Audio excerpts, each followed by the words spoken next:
welcome. It's a couple of very special guests today, and I'm sure people in the Todd Rundgren fan world will know both of these gentlemen very well. One of them is affectionately known as Faux Todd, and the other one is known as Real Kevin. So we've got Kevin Ellman and John Powhida. Gentlemen, thank you so much for joining me today. I really do appreciate it. Well, thank you for having us. Thanks, Tom.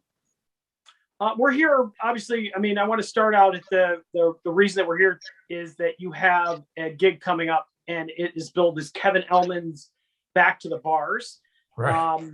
I guess we can all make assumptions that you're going to be playing a bunch of Todd Rundgren material, Todd Rundgren's Utopia specifically, but whichever one of you wants to field it as far as what fans can expect at the show at Daryl's house. I think what's December 19th. Okay, great. So, we've been on lockdown for, a year and a half now. And a little while back, I was like, I want to start playing again. So I put out a little message on Facebook that, I'm vaccinated and I'm ready to play. And John reached out and said, hey, let's put something together. So it was his idea to call it Back to the Bars. And it started out originally as, mostly Todd music.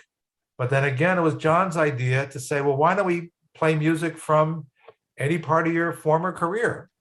So we're playing some music from Bette Midler, from Felix Havens.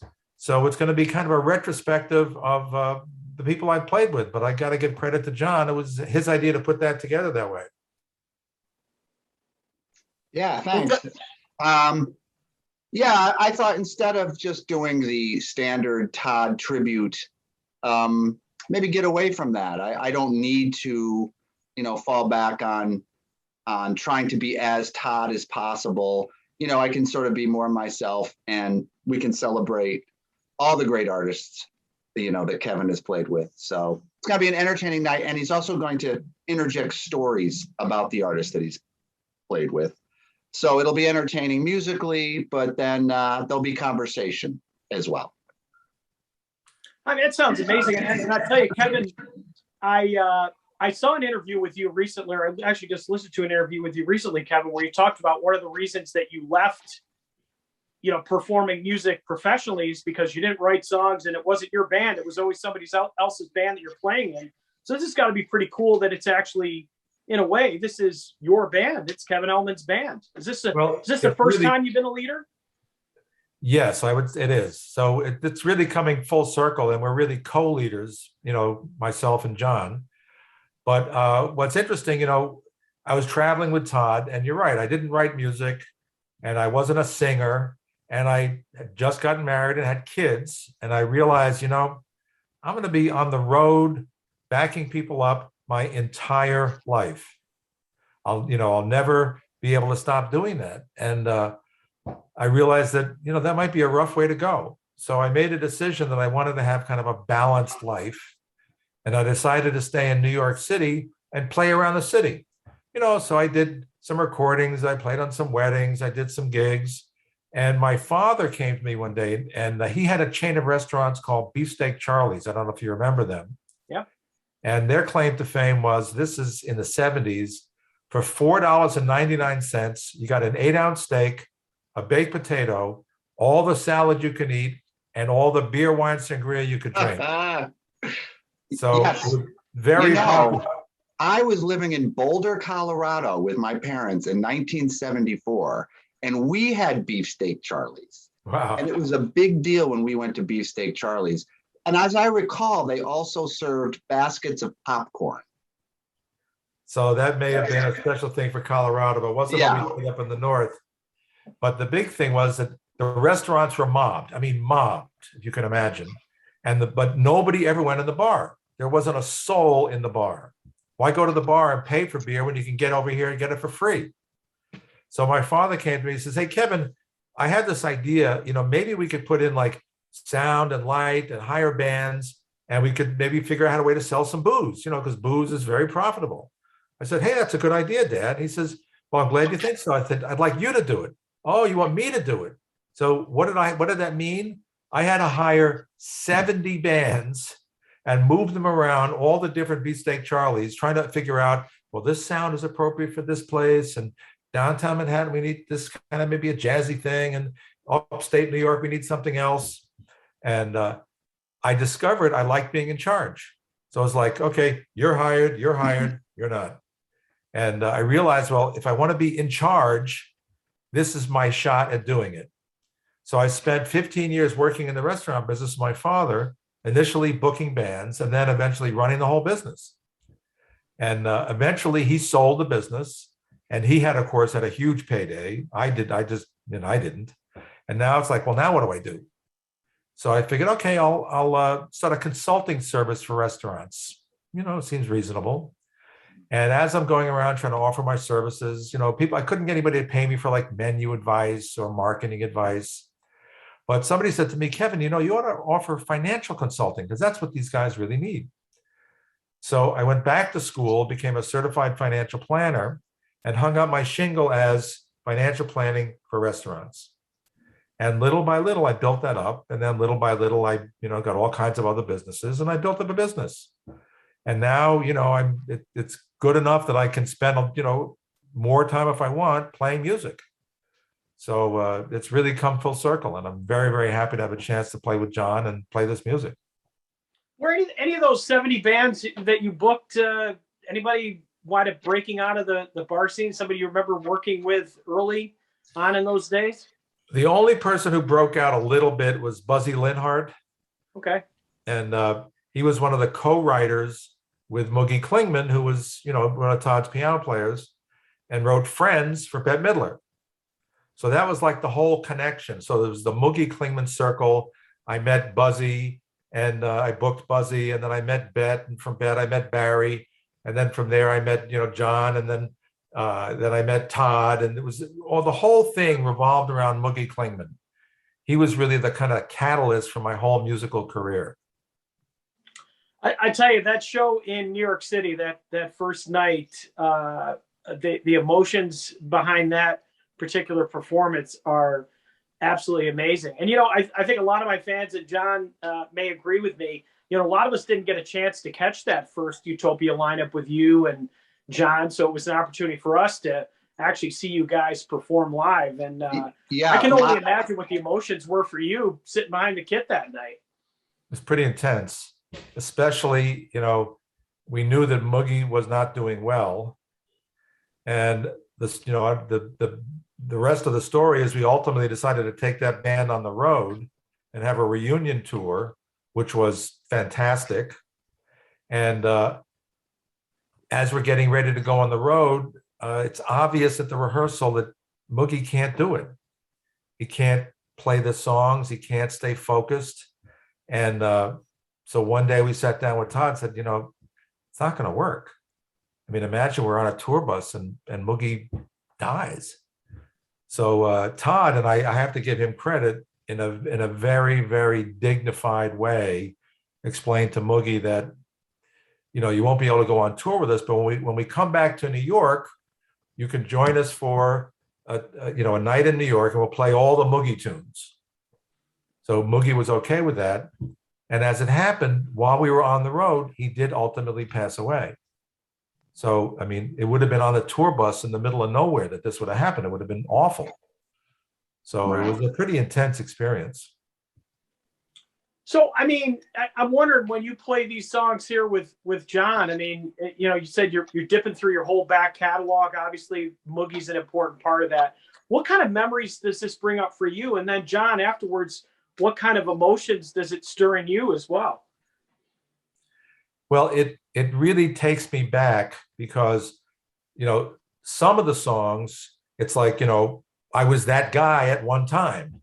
And now here I am 50 years later, and I'm that guy again. And the good news is I can still play, and it still sounds, great. And it's very rewarding in a very, intense kind of way to be able to step almost like step back in time. Imagine if you were like, a professional, athlete in the Olympics or something, and all of a sudden you get to play in the Olympics again. It's kind of like that. It's like reliving a very, very, a real high point of my life and re-experiencing it and experiencing it, a little older, a little wiser. Now I think about, I play, when I play certain things, I say, well, do I want to play it that way? Or maybe I want to play it a little, so I'm trying to, kind of simplify, make it more dynamic, more powerful, a little simpler, a little more understandable to the audience. Maybe I'm not playing for myself as much as I'm playing for the audience and the band. It's a little bit different sensibility. Yeah, and Thom, I can tell you, I was at that Highline Ballroom show the second night. My girlfriend and I took the bus from Boston to Manhattan because that was such a big deal that band was reuniting. And I, like you, we're the same age, Thom, you and I. So I didn't get a chance to see that original lineup, but I was a huge fan as you were. So anyway, my girlfriend is now my wife. She's in the other room there, but we went, we got a hotel, and it was the second night was the one. Todd was wearing the red striped shirt. It was a fantastic night. I'm sure the opening night was magical as well, but that was the first time I'd seen John Siegler, Ralph, and Kevin. And I was a huge fan of John Siegler's as well, because I was a big fan of War Babies and all those Hall & Oates records too. So, and that was just before I got involved in the Todd tribute world and going to the fan gatherings and being hired to play in Ohio and all that. So that was really like at the beginning of getting to know Doug Ford and getting to know all the fans. I don't even think I knew Doug Ford at that time. And it was Doug that, I don't know, maybe 3 or 4 years later, asked me if I would play with Kevin and John and Ralph in Little Rock, Arkansas. So to go from just being a fan and wanting to see that show at the Highline to then getting to play with them was, I had fantasies about playing with Utopia in certain lineups, but I never dreamed of playing with that lineup just because it was so progressive and, more almost rock fusion. But at that show, I noticed that they were playing more songs, kind of song structures, some of the fusion stuff. And when we got to play in Little Rock, which is where our relationship started, we had a great night. It was Todd's symposium for his Spirit of Harmony Foundation. We had a great gig. It was like a 2-hour gig, and we had a rehearsal in New York City. So of course, I was on cloud nine to be at Ultrasound, the rehearsal studio, where Todd and you guys rehearsed for the Moogie show at the so that was like, for me, it was like, you've got to be kidding me. I took the bus to New York to see the band, not knowing I would ever play with these guys. So the emotions, as you say, that was an emotional night, and it's emotional for me now to play with Kevin, and I can attest to what he's saying about playing great.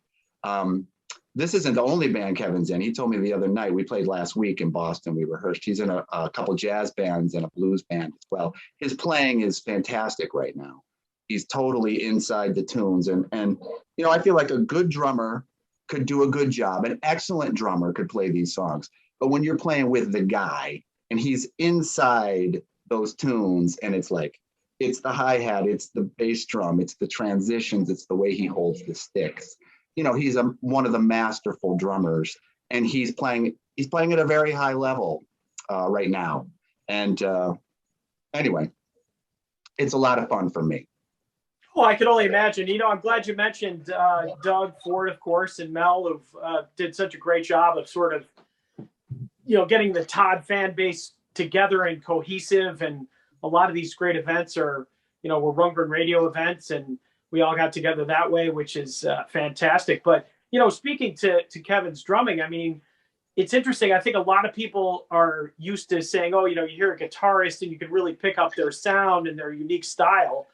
You don't catch that as much with drummers, but Kevin, your style is incredibly unique. And I know that you've even been praised by the late Neil Peart, who said that he learned a few things from you. So that's got to make you feel good as far as how people admire you as a musician, even at this stage of your career.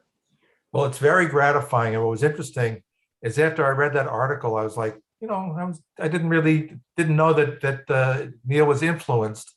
Then a friend of mine, a bass player, said, let me play you some stuff. So he plays me a couple of things from the Utopia album, and then he plays me something from one of the Rush albums. It's like, damn, he stole my lick. That's exactly what I did. He did copy a lot of stuff. Cool.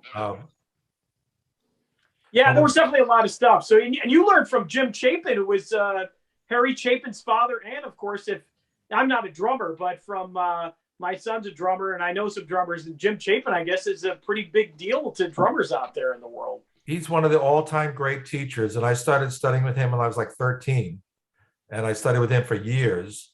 And what's interesting, it's like a lot of my playing, of course, evolved from the things he taught me, from the drills and the exercises we did. And I listened to particularly the Utopia theme, and it's almost like a study in a Jim Chapin lesson, Wow. but I was able to turn it into, it sounds like music, but it actually was, stuff that I learned from Chapin, and then I applied it to the music. And of course, I was much younger then.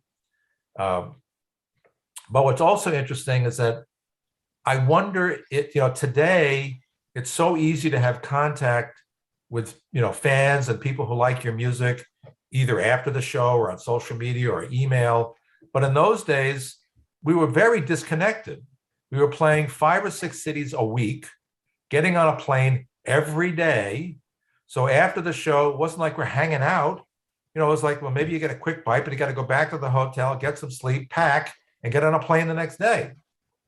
And I wonder if I had the interaction, I got the feedback. I didn't get any feedback. All we did was play and then get on a plane and go play again. Nobody ever said to me, hey, sounds good. I never heard anything from anybody.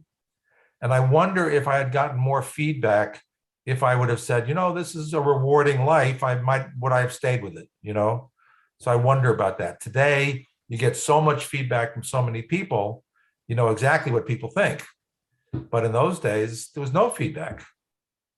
And, I just read something, I just saw an interview with Jim Steinman, and he was saying that when they recorded the Meatloaf record, Todd never gave any sort of positive reinforcement to any of the guys. He did the job that he had to do. The fact that he took on the production meant that he must have believed in it, but he wasn't handing out compliments.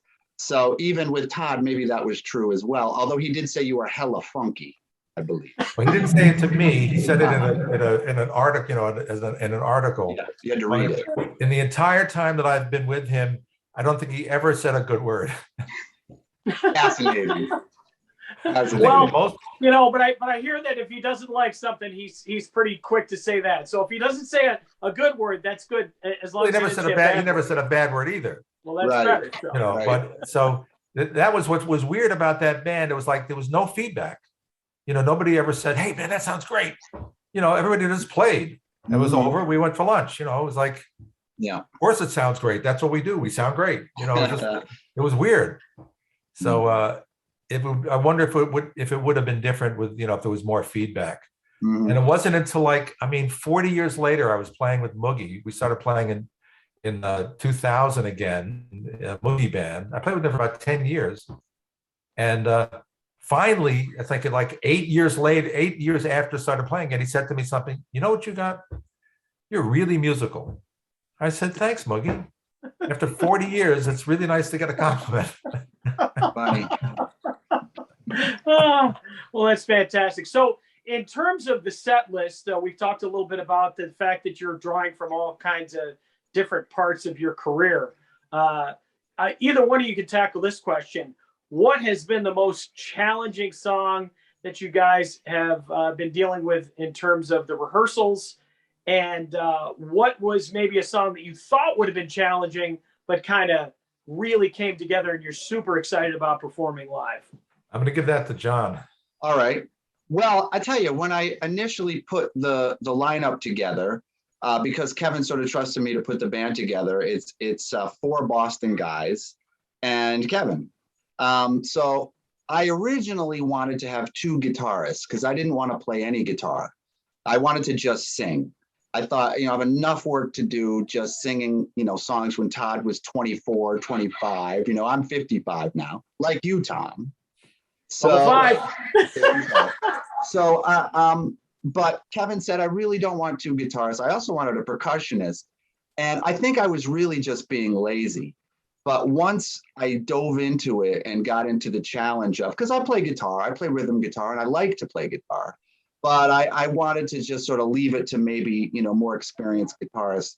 But once I got into it, it was really rewarding and inspiring to learn some of these songs, in particular, Sunset Boulevard, because there is a time signature thing that happens, something between like 4/4 and 3/8 in this one section. But once you get it, under your hands and in your brain, it's just so satisfying to know that you've climbed that mountain. And then the other thing would be, I'm finally playing the Guitar Mini and I Saw the Light. I don't want to spoil the set list, but I am actually playing, that da da da da da da da da da. And I never thought I would get off my ass to learn that. So I'm growing as a musician because of this band. Well, those two I would say in particular. And then there's a lot of surprises in the set too that I don't want to spoil. Are you just out of curiosity, Kevin? Are you still in touch with Bette Midler? And what was it like to work with her as opposed to working with somebody like Todd Rundgren? Very different, very different. So the thing with Bette, well, first of all, we were playing, songs for a singer. And she never really, at this stage of her career, which was really early on, she didn't really know what she wanted. So she would offer me like, hey, Kevin, play it faster. Okay, a little faster. No, maybe you should play it like a cha-cha. Okay, we'll try that. No, that's not quite it. I don't know. Barry, what do you think we should do? It was a lot of that kind of stuff. And she was funny. She had a great sense of humor, but she wasn't clear always about what she wanted. And it wasn't like everything always happened the same way. So one of the stories, I'll say one story. So we're playing on the Johnny Carson show. And we're playing, you got to have friends. And usually it's like, verse, chorus, bridge, verse, chorus, out. So we're playing, and this is live on the Johnny Carson show, me, Barry Manilow, Bette, and we had a bass player. And I can just tell from her body language, because normally when we go from the verse to the chorus, she, lifts her elbow and shakes her butt and turns this way. And she didn't do it. So I'm looking like, uh-oh. So I look over at Barry and he goes, he raises his eyebrows and he goes like this, we're going back to the verse. And it was a tremendous lesson in what I call paying attention. And the whole thing about playing music, it's really about paying attention. You got to be like this. What's everybody else playing? And then what are you going to play to fit with that?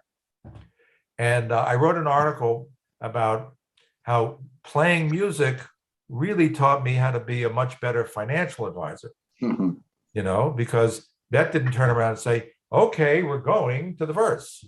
She just felt like doing it and did it on live TV. So, but you have to seamlessly go and make it sound great. So if I'm working with, a financial planning client, sometimes they say, they say what they mean, but sometimes you just pick up from the body language. They're uncomfortable. I mean, even today I had a call with a client and the husband's like, well, we should do this. And I could just tell from the way the wife was sitting, she wasn't comfortable. So I just probed a little bit, so Mary, how do you feel about this? And then she said, well, I'm okay. Oh, but I sense that you're not really okay. So I had to kind of draw it out of her. And a lot of that comes from paying, having what I call big ears and paying attention. So what are you picking up on, John? I mean, you've obviously played with a lot of drummers throughout your musical career. What is it about Kevin? Was it intimidating playing with him, or is he? I probably don't want to say, and you're not going to say anything negative, but I mean, what's it like playing with Kevin? Was it crazy, or is it something that's come pretty seamless? I mean, I know you did this stuff before in Little Rock, but yeah, well, I think Kevin expects us to be prepared, and he comes prepared.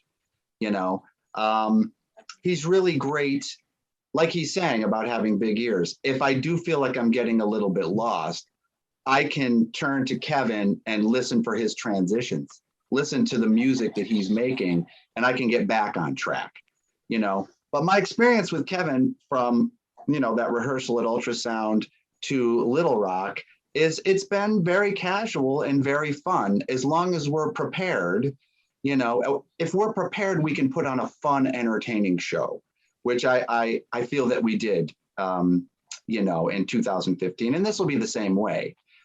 There's going to be moments that are musical and there'll be some prog, but we want people to have fun and we want it to be an entertaining show. I think that's number one, really, is to share the love of music and the love of Todd. I'd say 80% of the set list is going to be Todd and Utopia, but we need to cover those other artists and to tell stories about that too, because they're great artists as well, you know. So is it intimidating? It hasn't been intimidating yet, but Kevin may send me an email soon, you know, intimidate me. But no, if there's things that need to be worked on, he lets me know and we address those things and we take care of it, you know. So it's been really great so far. What I hope is that we get to December 19th and there's not another COVID shutdown. Nobody gets sick. You know, I mean, it's like the numbers are going back up and all that. You just really hope. It's a blessing to be able to play music. And it'll be a blessing once we're at the club, we're setting up and we're sound checking and the people start filing in and we can play. I mean, that's what this whole thing has taught us is how important it is, you know, to play music if you can even play music. Mm-hmm. So, you know, that's where I'm at. You know, I think Kevin's back at it because music is important in his life and he wants to play. And I feel the same way. I love music and I want to play. And to be able to play with Kevin is great. It's a dream, you know. So one of the concepts that I follow is two things. One is it's really important to me to make everybody feel comfortable.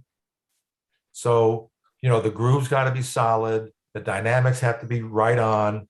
And the big thing is it should be obvious, especially to like John, because he's facing the audience and he can't have a music stand in front of him. The other guys have music stands, they're following charts.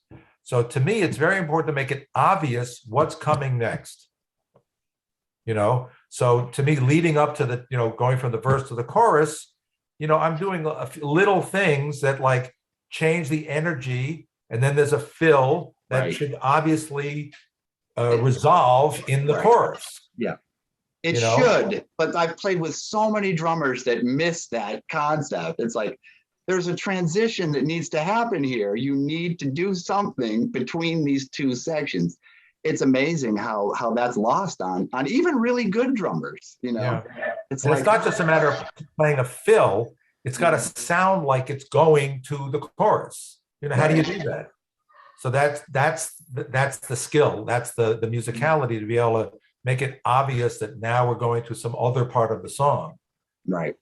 And that is dynamic. And that's what you know makes a song special, is when all those ingredients are working together. So that's what we're I also feel, since we're playing with, you know, new people, that it's not the Kevin Ellman show, that I really have to make sure that, you know, I'm really setting the structure, the foundation for the tune, and I'm, you know, making the shape of the tune super obvious so everybody else can play, because it's not a drum solo. You know, everybody else got to sound good, and they parts have to match mine, but they can't match mine if mine's not obvious.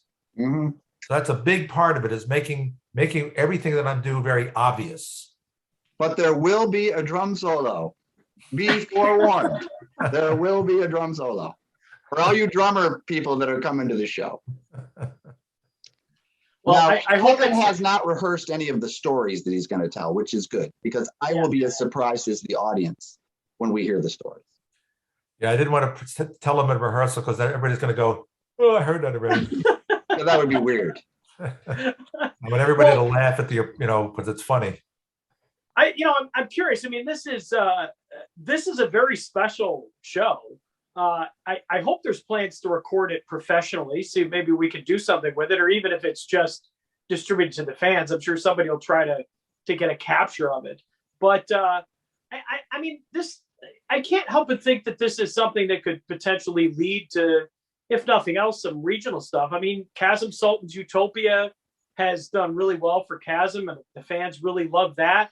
And again, I think you're not boxing yourself in necessarily to just the Todd stuff, because you're doing some other stuff, and you're going to have some appeal. So, I mean, what is the potential in terms of, maybe taking this out for a handful of dates to, I mean, I live in Buffalo, for example. I think that there's a couple of venues up here that would make complete sense to have you guys out there. Well, I know I would love to do that. Obviously, the first thing is to have a band that sounds great and works well together. But if the Daryl thing goes well, there's a guy that John knows who's able to book us, and we hope to get booked, around the area to start with. Yeah, we actually had another gig at the Bearsville Theater, but it was in Woodstock, which would be significant, because of the history of Woodstock and Todd and Utopia. It was just a little too close to the Daryl's date, and they're very interested, and they're going to get us in the new year. So, yeah, we're hoping to play Woodstock too, and we'd like to do some shows closer to where Kevin is, down in New York and New Jersey, for sure. I mean, Kevin, what's just out of curiosity? I mean, I'm sure that, again, if we're talking about special gigs, we talked about the Moogie reunion, and of course this one coming up. What were some of the real special dates that you remember with that original Utopia lineup? Well, I would say the most memorable night is the night that we actually got the take for Utopia, the Utopia theme. So, Todd recently released that concert as one album, but we had a team, recording the band for an entire week. And every night we were trying to specifically get the Utopia theme. And every night, we turn, one night, the piano player might have made a mistake. And then maybe one night I made a mistake. And the next night Todd missed a note. The next night John missed a note. And this particular night, the sound was great. The audience was into it. The temperature was just right. Everything was right about the gig. And we played the Utopia theme, and it was perfect. And after we hit the final note, I looked at John. He was like, "I did. It's perfect."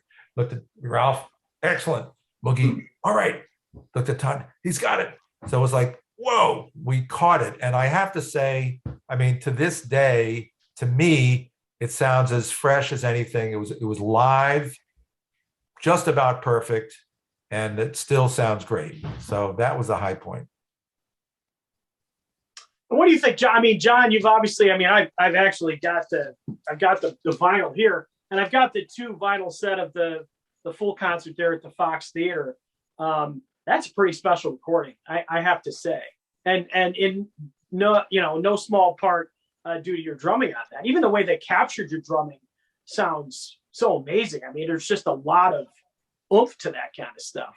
So, John, what do you remember as far as the first time you heard that material? Because said we're the same age, and that prog stuff was the stuff I think we all discovered secondarily.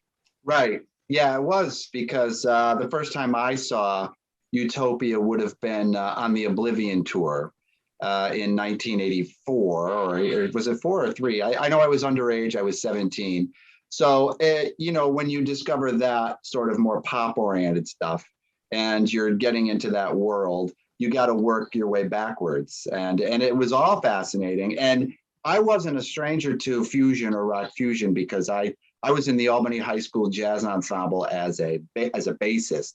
I was kind of being groomed to be like an electric bassist, Stanley Clarke or Jocko and all that. But I found in my heart, it was singer-songwriters that really captured me, like Todd or Daryl Hall or whatever.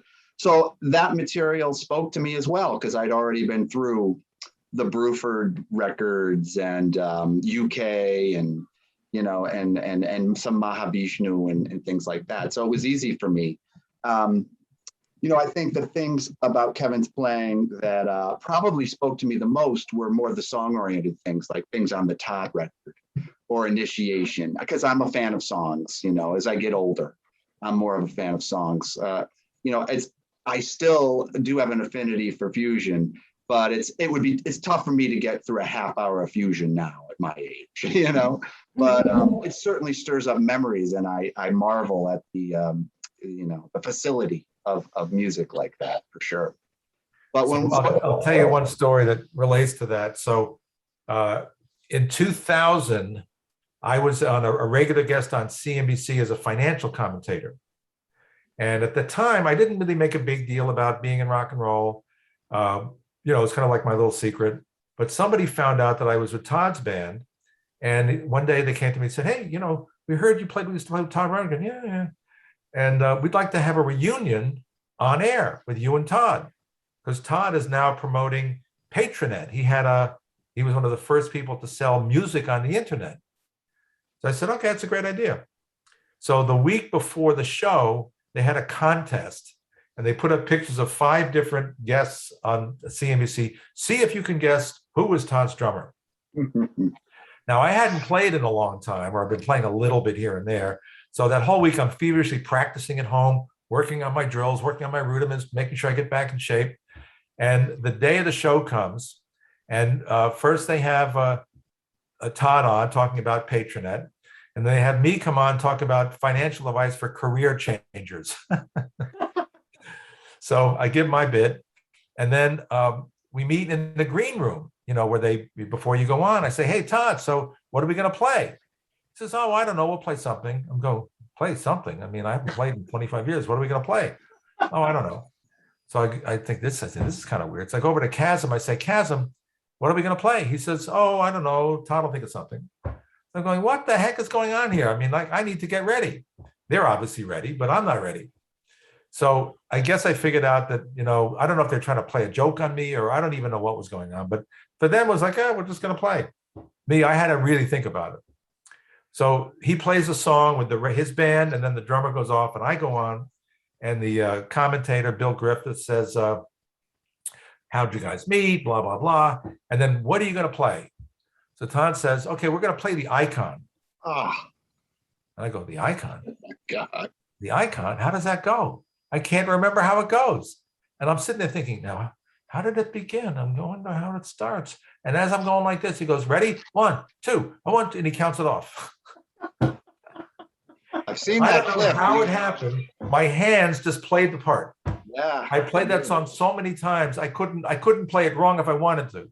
So I just played the part, and it just came back to me like he says 1, 2, 1, 2, 3, and it's like whoosh, and it came back to me. Wow. Yeah, that's a great performance. I don't know if you've seen it, John. It's on YouTube. I have. Oh, of course. Of course.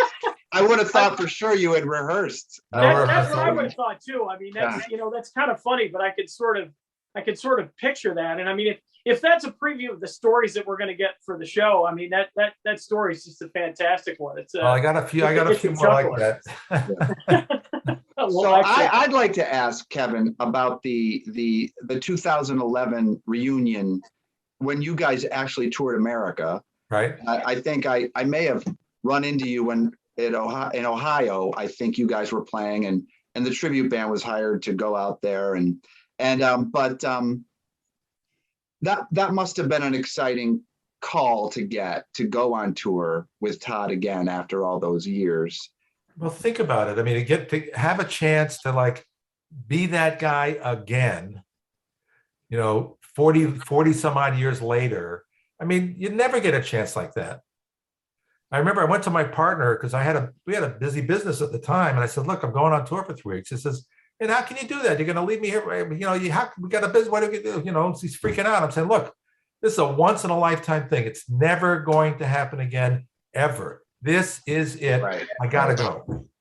Yeah. And I'm very happy I did. Sure. And I kept a journal of the whole thing, Cool. So I can go back and think about the experience.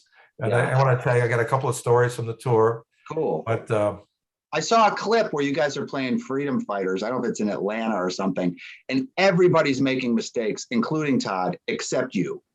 You're not making any mistakes. I don't make mistakes. I know you don't. That's my claim to fame. No mistakes. But that must have been cool. Like suddenly you're back in that world of sound checks and theaters and travel. I mean, that must have been really amazing. Well, what was crazy. So first of all, I realized that when we first, the very first version of Utopia, we rented out a theater and we practiced every day, all day for 3 months. That was like a super rehearsed band. When we went on the road, it was tight. I mean, tight. But this in 2011, I think we had 1 rehearsal or 2 rehearsals, and we went on the road. Yeah. So I knew that, it's going to be a little shaky. Mhm. So I knew my job is to hold it down. Yeah. So instead of doing like a really fancy fill for me, which would have been fun, it would have sounded good. I'm playing like blap boom, blap boom, blap boom, blap. Yeah. So there's no confusion about what's happening. Right. That's And the best fill anyway. Blap, Exactly. Blap, blap, blap. That band. That was the guy. So we're playing, I think, Another Life.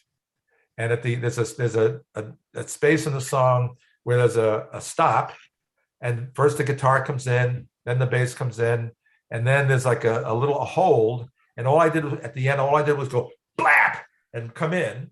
And John said to me, that was the best fill on the whole tour. Right, he's right. Hella funky. Blap. So I read I forgot who, some famous jazz guy said, it's not how fast you play, it's what you say. So if you can say what you got to say with blap, all you need, baby. Yep. Yeah, awesome. Well, I grew up in Rochester. I actually lived not too far from Steve Gadd. He lived out here. He was a pretty amazing drummer. There was a guy that had kind of, he was same way. There's a guy that just doesn't make mistakes. That was able to kind of keep everything together. Well, what's so unique about Steve is he can probably play any style there is. He can play rock and roll. He can play blues, so it sounds like an old blues guy. He can play jazz. He can play Latin. And what's unique about him is he's going to get just the right authentic feel, not just play the notes, but the authentic feel on anything. So I know for myself, like and even on the Utopia album, I'm playing like some jazz samba. It doesn't sound like you'd hear a samba in South America. It sounds like a rock samba, if you know what I mean. So, I know that about myself, that it doesn't quite sound authentic. It sounds good. It sounds like a rock samba. It doesn't sound like a Brazilian samba. But he could play it so it sounds like a Brazilian samba. Awesome. Well, let's wrap it up here with the one question that I haven't asked. It's probably important. If you could let me know who the other guys in the band are, and so they get their fair mention, and then just we'll go through the dates, times, all that kind of good stuff. And I think I'm going to be hopping on the road to. I hope so. Well, you got to be there, man. You got to be there. Well, let me know. Let me know, Tom, because they give us comps, as I found out, but not a table. We can't get you a table, but if you want to come in, we can get you in. So please let me know. Okay. I'm very thankful that you did this, and we'll get you in. Okay. We got Peter Moore on the keyboards and vocals. He's a Boston Music Award winning singer, producer. James Haggerty's on the bass guitar. He's played with Amy Mann and Peter Wolf, among others. And Andy Santaspago, great guy, good singer, good guitar player, and my neighbor. Our kids go to the same school here, right up the hill. And he did the last Akron show that we did with the tribute that Chasm's Utopia was on and Jesse was on. So he's become quite a Todd head through this whole thing, and has mentioned how it's even creeped into to his songwriting, all those compound chords and great melodies and all that. So I think that's all the guys in the band besides Kevin. So I thought he sounded very good. I was going to tell him, I was going to go over and say, I want to crank up your amp a little bit because you got to wail, he's going to wail some more. But everything he played sounded great. Yeah. And I'm very happy with the bass player. He sounds great. Yeah. And the keyboard player, solid. So I think it's going to be a good band. I agree. Now, Kevin, you're from New York City, so being a Yankee fan, is it okay hanging out with all these Red Sox people? Or? Well, I try to be very tolerant. Hey, I'm from Albany, New York originally. I never got the Red Sox bug. I remember Craig Nettles and Chris Chambliss. That's when I was into it. Yeah, awesome. Well, great. Well, guys, thank you so much. This has been an absolute treat, Kevin. As I'm sure I speak for John, when it's so cool to be able to talk to somebody who was a part of the soundtrack of our lives growing up, and man, those drums, dude. And I grew up a Rush fan too, so it's cool to kind of have that connection as well. So I'm really looking forward to this show, and I tell you, as much as I'm looking forward to the music, I'm really looking forward to the stories as well. Well, the stories will be fun. We got some good stories. Great. So thank you, Tom, for making this happen. And looking forward to seeing you on Sunday, the December 19th. That's right. Daryl's House Club, Pauling, New York. And Kevin, you and I will talk about our next rehearsal. Yep, absolutely. Looking forward to it. Cool. Thanks, Tom. Thank All right, you. guys, that's a wrap. Well, thank you. All right.